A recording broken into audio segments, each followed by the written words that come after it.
गुरुग्राम की इस करोड़ों की सोसाइटी के अंदर फ्लैट नंबर 1305 में एक लाखों की कमाई करने वाला कपल रहता है। ये जो कपल की तस्वीर आप अपनी स्क्रीन पर देख रहे हैं, ट्रेडिशनल ड्रेस है, पूजा पाठ कर रहे हैं और इस फोटो को सोशल मीडिया के जरिए साझा कर कर ये दिखाने की कोशिश की गई है कि दोनों में बेइंतहा मोहब्बत है। जो लड़का है जो कि यूपी का रहने वाला है, लड़की बंगाल की रहने वाली है, लेकिन दोनों फैसला करते हैं परिवार की रजामंदी के बाद कि दोनों शादी करेंगे। लड़के की जो सालाना कमाई है वो 20 लाख रुपए है, लड़की की जो सालाना कमाई है वो है 15 लाख रुपए। अगर मोटा मोटी माने तो महीने भर में 3 लाख रुपए के आसपास इनके पैसे आते हैं। लेकिन ऐसा क्या होता है एक रोज कि कपल सुबह उठने के बाद सोचता है कि हमने एक दूसरे को मारना है। जो अजय जो लड़का था वो अपनी बीवी पर कुछ इस तरीके से हावी हो जाता है कि पहले तो अपनी बीवी की जमकर पिटाई करता है, गला घोटने की कोशिश करता है। झगड़े की आवाज आस पड़ोस के जो कमरे थे वहां तक जा रही थी। हर कोई जानता था कि उस कमरे में कुछ गलत हो रहा है, लेकिन आस पड़ोस के लोगों ने आवाज तक नहीं उठाई। फिर एक आवाज थम जाती है, यानी जो बीवी थी उसकी हत्या कर दी जाती है। और जो अजय, उसका क्या होता है हम बताएंगे इस रिकॉर्डिंग क्राइम के जरिए। लेकिन आपको पूरी कहानी बताएं उससे पहले आपको एक छोटी सी जानकारी साझा कर दें। जब हम इसकी जांच पड़ताल कर रहे थे तो कई लोगों ने कहा कि देखिए, जो अक्सर जो फ्लैट होते हैं उसमें 13th फ्लोर नहीं होता है। मान लीजिए 12वें माले तक कोई फ्लैट है, उसके ऊपर वाला जो फ्लोर होगा उसे 12A कह दिया जाता है, या मान लीजिए 14th A कह दिया जाता है, या 14th फ्लोर हो जाता है। 13th फ्लोर को नहीं रखा जाता है। लेकिन गुरुग्राम के द मिलेनियल सोसाइटी के इस फ्लैट में, जिसका 13th फ्लोर और फ्लैट नंबर 1305 के अंदर उस रोज ऐसा क्या हो रहा था, और ये जो कहानी है सिर्फ उस रोज की नहीं है, कई दिनों से लगातार एक कहानी सबके सामने थी, सबको पता था। लेकिन हर कोई इस कपल की अंदरूनी जानकारी, जो मियां बीवी की जो चीजें हो रही हैं उसमें ताका झाकी करने से बच रहा था। एक पॉश सोसाइटी के फ्लैट के अंदर से अगर दो दो रहस्यमय तरीके से लाशें निकलती हैं तो कहीं ना कहीं सवाल खड़े होते हैं कि क्या उस फ्लैट के अंदर सब कुछ सही चल रहा था या नहीं। गुरुग्राम में ये जो आप सोसाइटी देख रहे हैं, मिलेनिया सोसाइटी, इसी के फ्लैट नंबर 1305 13वां माला, ये जो कपल है स्वीटी और अजय रहा करते थे। अब आप एक चीज़ सोचिए, ये जो इतनी ऊंची ऊंची इमारतें बनी हुई हैं, आपको बिल्डिंग दिख रही है, अब सोचिए यहाँ पर कुछ छोटे बच्चे जो झुग्गी में रहते हैं, या कुछ ऐसे टीनेजर्स, या जो वो लड़कियाँ जिनकी शादी होने वाली है, वो यहाँ से खड़े होके उस बड़ी बड़ी बिल्डिंग्स की ओर देखती हैं और वहाँ देखती हैं कि बालकनी में कपल है, वो आया है, अपना चाय का कप लेके बैठा हुआ है, गॉसिप कर रहा है, दोनों में बहुत प्यार है। नीचे खड़े वो लोग ये सोचते हैं कि उन मकानों में, उन करोड़ों के फ्लैट्स में जो लोग रह रहे हैं, उनकी ज़िंदगी बेहद आसान, आलीशान, खुशनुमा चल रही है। दोनों एक दूसरे से बहुत प्यार करते हैं, दोनों एक दूसरे के साथ रह रहे हैं और दोनों की ज़िंदगी बेहद रंगीन है। लेकिन सोचिए, अगर किसी दिन उस फ्लैट का दरवाज़ा तोड़कर पुलिस को अंदर जाना पड़े और अंदर से दो दो लाशें निकले, तो नीचे जो लोग खड़े हैं, जो ये सोच रहे थे, जो वहाँ जाने का सपना देख रहे हैं, जो सोच रहे हैं कल को हमारी शादी होगी,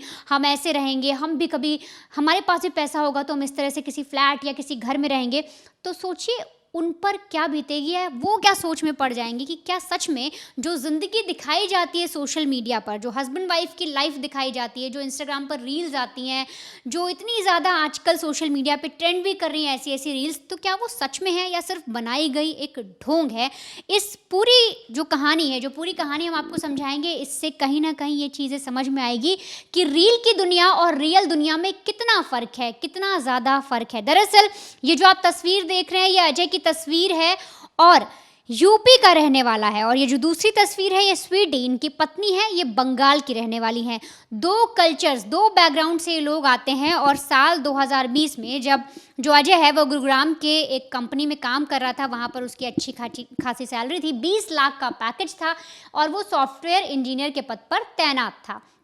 वहीं पर साल 2020 में बंगाल से आए स्वीटी से उसी ऑफिस के अंदर अजय की मुलाकात होती है, दोनों की दोस्ती होती है, दोस्ती प्यार में तब्दील होती है और दोनों एक दूसरे को बेहद पसंद करने लगते हैं। परिवार तक जब बात जाती है, परिवार एक दूसरे से मिलते हैं, दोनों ही परिवारों को वो जो बच्चे हैं यानी कि स्वीटी और अजय दोनों पसंद आते हैं और फैमिली की रजामंदी के साथ, सबके सपोर्ट के साथ धूमधाम से शादी हो जाती है। अब सोचिए, जब तक ये दोनों डेट कर रहे थे, इन लोगों का अफेयर था, तब तक सब कुछ गुड था, तब तक सब कुछ अच्छा था। लेकिन जैसे ही शादी होती है, शादी के बाद चीज़ें बदलती हैं। 2 साल का अफेयर था, लेकिन उसके बावजूद जब स्वीटी यूपी पहुंचती है, वहाँ का कल्चर देखती है, वहाँ की चीज़ें देखती है, तब उसे एडजस्ट करने में दिक्कत होने लगती है। दरअसल जैसे ही स्वीटी शादी के बाद यूपी में, जहाँ प्रयागराज से बताया जा रहा है कि जो ये लड़का है वो रहने वाला था अजय, और वहाँ जब पहुँचती है तो वहाँ के कई सारे ऐसे कल्चर्स होते हैं, कई सारे ऐसे रीति रिवाज होते हैं जिसको लेकर जो स्वीटी है वो एडजस्ट नहीं कर पा रही थी।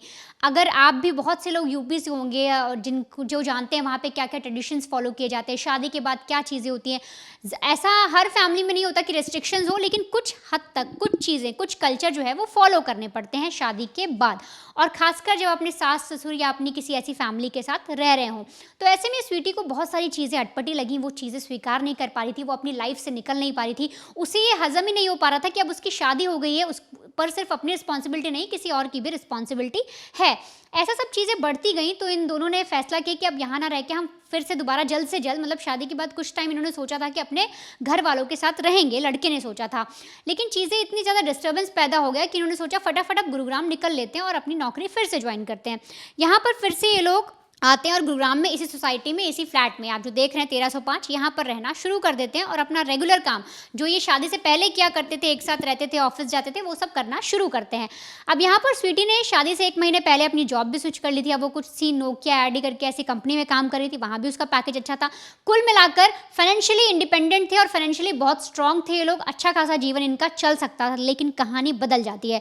दरअसल होता कुछ ऐसा है कि जो स्वीटी है, धीरे धीरे उसका जो लगाव है, यूँ समझिए कि जो दोनों के बीच में छोटे छोटे झगड़े होते हैं। यहाँ तक कि आप ये समझिए, एक छोटी से छोटी चीज़, मतलब किस हद तक झगड़ा हो सकता है, आप जिस हद तक जा सकते हैं किसी भी छोटी चीज़ तक, आप वो सोचिए, वहाँ तक इन लोगों का झगड़ा शुरू हो जाता है। सुबह जल्दी क्यों नहीं उठे, चाय क्यों नहीं मिली, टॉवल यहाँ क्यों पड़ा, बहुत सी बेसिक जो हस्बैंड वाइफ के बीच में छोटी छोटी नोकझोंक होती है, उसी की चीज़ें इतनी बढ़ गई कि अब इन दोनों पर स्ट्रेस आ गया, मानसिक तनाव आ गया, दोनों एक दूसरे का चेहरा तक नहीं देखना चाहते थे, दोनों के बीच इस तरह से लड़ाइयाँ होनी शुरू हो गई। अब ये सिलसिला इस कदर बढ़ा, इतना ज़्यादा बढ़ गया कि हुआ कुछ ऐसा कि स्वीटी ने जितनी भी उसकी जो तस्वीरें थी, जो उसने शादी के टाइम पे बड़ी ही शान से, बड़ी ही एक बहुत ही अच्छी सोच के साथ अपने इंस्टाग्राम पर डाली थी, अपने नई शादी की तस्वीरें अपने हस्बैंड के साथ, अपने परिवार के साथ, वो सब उसने डिलीट कर दी। अब वो अपने आप को सोशल मीडिया पर सिंगल दिखाने लगी और इस बात का जो पता है वो अजय को भी चल गया। इन सारी चीज़ों पर भी बहुत ज़्यादा लड़ाइयाँ होने लगी, यहाँ तक कि जब परिवार ने बताया कि जो इनकी लड़ाइयाँ थी वो इस हद तक बढ़ गई कि दोनों एक दूसरे को मारने पर उतारे थे, दोनों एक दूसरे से बहुत ज़्यादा मारपीट भी करने लग गए थे। यहाँ तक कि जो अजय की फैमिली है, जब उनसे बातचीत की गई इस पूरे मैटर पर, तो उन्होंने ये तक कहा कि शादी हो जाने के बाद स्वीटी को ये लगने लगा था कि वो शादी करके फंस गई है, वो इतने ज़्यादा ऐसे बैकग्राउंड में नहीं रह सकती। क्योंकि अगर मैं आपको बताऊं तो स्वीटी का बैकग्राउंड थोड़ा अपर मिडिल क्लास था, वो रिच फैमिली से आती थी, उसके जो वैल्यूज़ थे वो रिच थे, बाहर पार्टी करना, उसके दोस्त, उसके पास कार वगैरह, मतलब उसकी जो लाइफ थी काफ़ी लग्जीरियस थी। यहीं पर जो अजय की लाइफ थी वो एक ग्रामीण क्षेत्र से आता था, प्रयागराज से आता था। वो लड़का वहाँ से निकल कर आगे पहुँचा, उसने एक अपना अच्छा मुकाम बनाया, अच्छी सैलरी पा रहा था। लेकिन जब ये लोग फैमिली बैकग्राउंड पर जाते हैं तो दोनों के फैमिली बैकग्राउंड मैच नहीं होते और ये चीज़ स्वीटी से एडजस्ट नहीं हो पा रही थी और इसीलिए वो बार बार कहती थी कि मैं तुमसे शादी करके फंस गई हूँ। और अजय की फैमिली ने ये सारी चीज़ें बताई क्योंकि उसकी प्रोफाइल बहुत हाई थी, इसलिए वो हमारी फैमिली में एडजस्ट नहीं कर पा रही थी। आप बार बार सुनिए, बार बार एक वर्ड आ रहा है एडजस्ट, सिर्फ ये एडजस्टमेंट ही था जिसकी वजह से जो स्वीटी नहीं कर पाई, आप यूँ समझिए जो अजय नहीं कर पाया, जिसकी वजह से उस फ्लैट के अंदर से 2-2 लाशें निकलती हैं। अब जब उसने जॉब भी स्विच कर ली, उन्होंने कोशिश भी की, हम रिश्ते निभाते हैं, ट्राई करते हैं, लेकिन ये लोग जो थे दोनों पढ़े लिखे थे, इसलिए कभी भी इनकी जो लड़ाई है वो सोसाइटी से बाहर नहीं आई, पड़ोसियों को कभी पता नहीं चला। हमेशा बाहर ऐसे दिखता कि दोनों कितने आइडल कपल हैं, दोनों कितने प्यारे कपल हैं, दोनों एक साथ जॉब कर रहे हैं, अपनी फैमिली को ग्रो करने में हेल्प कर रहे हैं, एक साथ रहते हैं, अच्छे से रहते हैं। तो हर किसी को, यहाँ तक कि जो सोसाइटी के लोग थे, जो बाहर खड़े लोग थे या जो ऑफिस के भी लोग थे, उनको लगता था कि दोनों कितनी अच्छी इनकी लाइफ है, लव मैरिज हुई है, प्लस साथ ही साथ कितने अच्छे से दोनों रहते हैं, तो बहुत ही आइडल कपल है। लेकिन यही आइडल कपल जिसको लोग सोच रहे थे, उनके मन में कुछ और चीज़ें चल रही थी। अब दरअसल 28 सितंबर यानी कि रविवार के दिन होता यह है कि स्वीटी और जो अजय हैं वो दोनों अजय के बड़े भाई से मिलने के लिए जाते हैं, क्योंकि वो भी गुरुग्राम में रहते हैं, वहाँ पर उनसे मिलकर आते हैं। तो उस वक्त अजय के बड़े भाई देखते हैं कि दोनों का चेहरा उतरा है, पर उन्हें लगता है कि शायद हस्बैंड वाइफ हैं, दोनों में लड़ाइयाँ होती रहती हैं, इस बीच उनका रिश्ता भी ठीक नहीं चल रहा था, वो लोग ट्राई कर रहे थे, तो हो सकता है उसी बात पर इनका मनमुटाव हो, वो उस पर ज़्यादा जोर नहीं देते। इसके बाद वो वापस घर चले जाते हैं दोपहर को। अब दोपहर के 3 बजे जो माँ है उनसे बातचीत कर रही होती है स्वीटी, यानी अपने ससुराल में बातचीत कर रही होती है, तो वहाँ पर बोलती है कि यहाँ पर कुछ काम चल रहा है घर में, और ये जो है कील ठोक रहे हैं दरवाजे पे, शायद अलमारी का कुछ काम करें, बुक शेल्फ या ऐसा कुछ बना रहे हैं। ये आखिरी बात थी जो स्वीटी की अपनी माँ से हुई, अपनी सास से हुई, जिस पर उन्होंने बताया कि देखिए इस वक्त जो उनके हस्बैंड ने क्या कर रहे हैं, वो लोग क्या कर रहे हैं, और इसके बाद फ़ोन कट जाता है। कुछ देर बाद यानी करीब को शाम को 1-1.5 घंटे बाद जब वो माँ फिर से कॉल करती है, तो स्वीटी का जो फ़ोन है वो स्विच ऑफ आता है, हस्बैंड का फ़ोन स्विच ऑफ आता है, और इसके बाद उनको टेंशन होती है। तभी 1 घंटे के अंदर उन्हें खबर मिल जाती है कि उनके बेटे और बहू दोनों इस दुनिया में नहीं रहे। दरअसल होता कुछ ऐसा है उस रोज़, क्योंकि अचानक से लड़ाई बढ़ती है और फ़ोन पर स्वीटी ये कहती है कि दीवार पर जो कील तुम ठोक रहे हो बहुत धीरे धीरे करो, मकान मालिक गुस्सा करेगा, या जिसका फ्लैट है वो गुस्सा करेगा। ये बात होती है, ये इनकी माँ ने सुना था। उसके बाद फ़ोन कट जाता है। अब आप सोचिए, ये चीज़ अगर स्वीटी ने कही तो हो सकता है कि जो अजय है उनकी फिर से उस बात पे लड़ाई हो, क्योंकि अभी छोटी छोटी बातों पर लड़ते थे, दोनों एक दूसरे को पसंद नहीं कर रहे थे, और लड़ाई इस कदर बढ़ी कि उस वक्त स्वीटी को अजय ने बहुत मारा। क्योंकि अभी आप जब पोस्टमार्टम रिपोर्ट के बारे में जानेंगे तब आपको पता लगेगा हम ऐसा क्यों कह रहे हैं। अजय ने स्वीटी को इस कदर मारा कि उसको कई सारे चोट लगी, बहुत ज़्यादा उसको सर पर, हाथ पर, पैर पर चोट लगी, और इसके बाद उसका गला दबा दिया। गला दबाने के बाद उसने अपनी पत्नी की हत्या की। वो बैठा और फिर उसने सोचा कि अब आगे अंजाम क्या होगा, लेकिन उसे पता था कि आगे का अंजाम क्या है, इसलिए उसने एक वीडियो बनाया जिसमें उसने माफ़ी मांगी। उसने रियलाइज़ किया कि उसने बहुत बड़ी गलती कर दी है, और वो अपने दोस्त को एक वीडियो भेजता है जिसमें कहता है कि अब मैं भी जा रहा हूँ, मैंने स्वीटी को मार दिया, अब मैं भी जा रहा हूँ। और इसके बाद जो अजय है वो भी एक ऐसा कदम उठाता है जिसकी वजह से उसकी भी मौत हो जाती है। और जो 2 परिवार थे जिन्होंने फैसला किया था कि अपनी बच्चों की खुशी के लिए वो एक साथ आएंगे, उनकी शादी कराएंगे, आज वो मातम मना रहे हैं, वो रो रहे हैं, क्योंकि उनके दोनों ही बच्चे अब इस दुनिया में नहीं है। अब आप जानिए कि आखिर ऐसा क्या हुआ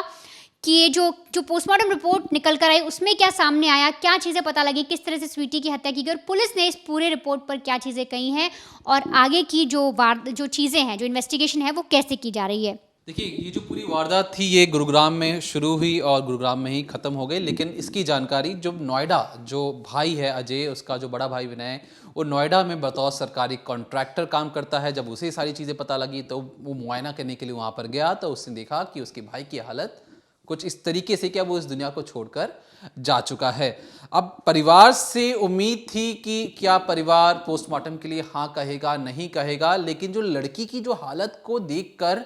ऐसा लग रहा था कि उसके साथ क्रूरता की गई है। अब इंतजार था पोस्टमार्टम रिपोर्ट का, क्योंकि कहीं से भी उस घर में फोर्सेबल एंट्री नहीं दिखाई दे रही थी। साफ तौर पे पता लग रहा था, हाँ ये जरूर था कि कुछ आवाजें आ रही थी चिल्लाने की, जिसमें आस पड़ोस के लोगों को सुनाई दी थी आवाज। याद रखिए, पॉश सोसाइटी काफी अमीर लोग रहते हैं, यहाँ पर पैसे वाले लोग रहते हैं, लेकिन जब पुलिस लाश को निकाल कर पोस्टमार्टम के लिए भेजती है तो क्या पता लगता है? पता ये लगता है कि जो लड़की है जो बंगाल से आई है और जिसके साथ जो मारपिटाई की गई है, नाम स्वीटी का पहले एक तरीके से उसे के हर शरीर पे, हर एक कोने पर जानबूझकर बड़ी बेरहमी से उसकी पिटाई की गई है। उसके हाथ पैर को बांधने की कोशिश भी की गई थी, लेकिन शायद उसमें वो नाकाम रहा। अब इसके बाद उसके हाथ जो पैर थे किसी भारी चीज से या हाथों से पिटाई करने के निशान मिले हैं। मतलब स्वीटी जब इस दुनिया को छोड़कर जाने वाली थी, उससे पहले उसी का पति उसे बड़ी बेरहमी से उसकी पिटाई कर रहा था, किसी कसाई की तरह उसे मार रहा था, मानो सालों का जो गुस्सा था अजय का वो उस वक्त निकल रहा हो। और इसके बाद जब वो उसकी हालत खराब हो गई और जब वो अपना लगातार पूछ रही थी कि तुम मुझे क्यों मार रहे हो, ऐसा क्या हो गया है, तब अजय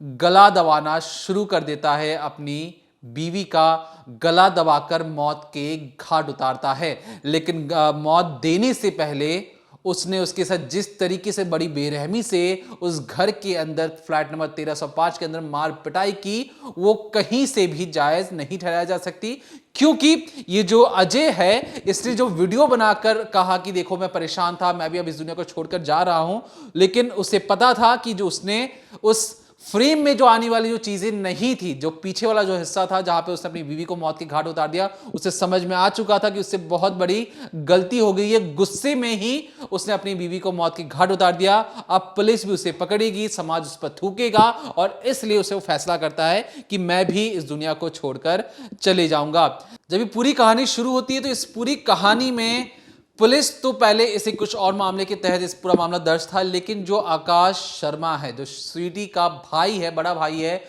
वो आकर एफआईआर में खुद उसके पति का नाम डलवाता है और तब जाकर पूरी कहानी किसी शीशे की तरह साफ होती है और पता लगता है कि जो पति है, ये जो लाखों रुपए कमाने वाले लोग हैं, जो थोड़े से अपने आप को सोफिस्टिकेटेड समझते हैं, अरे ये तो गरीब लोग हैं, ये जो सारी चीजें हैं, हम ऊंची ऊंची इमारतों में रहते हैं, हमारे पास लैविश लाइफस्टाइल है, महंगी सी महंगी चीज उनके घरों में टंगी हुई होती है, लेकिन उनकी जो जिंदगी होती है वो उतनी ही बेरंग और बेबस होते हैं कि वो एक दूसरे से बात तक नहीं करते। और जो चीजें परिवार से सामने आई हैं, जो स्वीटी है, जो अजय है, वो एक दूसरे के साथ देखना पसंद नहीं करते थे, वो अपने अपने कामों पे निकल जाते थे। वर्क फ्रॉम होम चल रहा था, नोकिया के रिसर्च एंड डेवलपमेंट में जो काम करती थी स्वीटी, 15 लाख रुपए की उसकी इनकम थी, उसे लगा था कि मैं फाइनेंशियली इंडिपेंडेंट हूं और मैं अपना देखभाल कर सकती हूं। और जब जो नोएडा में रहने वाला जो भाई है अजय का, जब वो कुछ दिनों पहले मिले थे,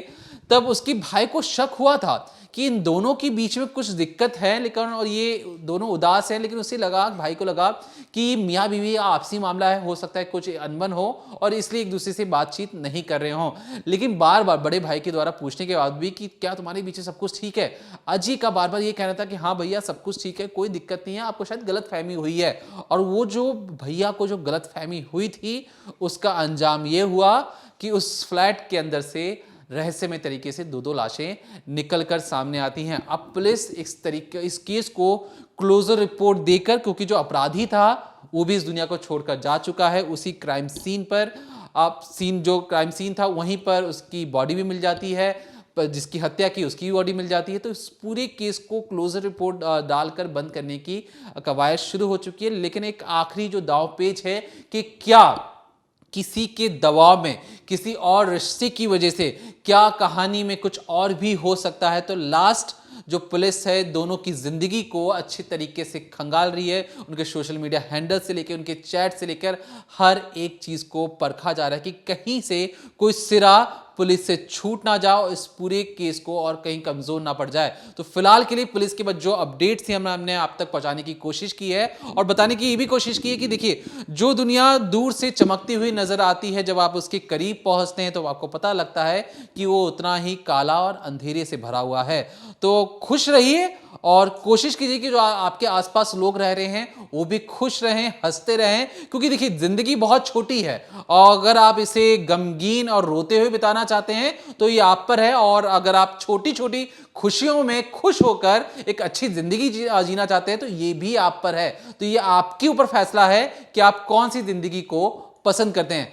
हर बात पे रोना या हर बात को एक अच्छी तरीके से पॉजिटिव लेकर खुश रहना। तो ये आपकी जिंदगी है, आपका फैसला है, लेकिन हमारा काम था कि आप तक इस कहानी के जरिए एक ऐसी कहानी तक लेकर आए जिसमें जो चकाचौंध वाली जो दुनिया थी उसमें कुछ जो चीजें हैं जो छूट जाती हैं पीछे, वो आप तक पहुंचे और आप भी समझें कि जो जिंदगी है, ये जो केसेस होते हैं, ये कहीं ना कहीं आप सबको एक सीख जरूर देते हैं। देखते रहिए decoding time, Monday to Friday शाम 7:30 बजे।